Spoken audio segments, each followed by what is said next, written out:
বৃষ্টি আর বৃষ্টি, আবার সে একই অবস্থা। আবার সে একই অবস্থা, বৃষ্টি আর বৃষ্টি।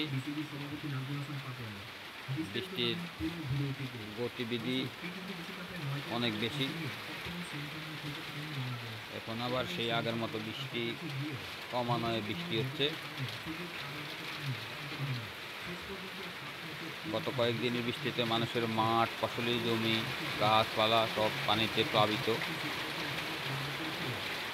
তার উপরে এখনও সে বৃষ্টি, আবারও একই অবস্থা।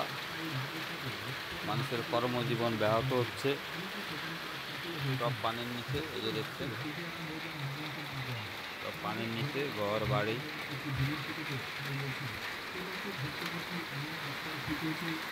সব পানির নিচে, ঘর বাড়ি।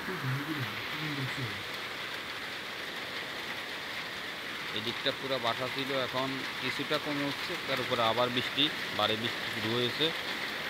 জানি না আবার কোন পর্যন্ত গিয়ে থামে। এখনো সব পুরো সব পানির নিচে এখন।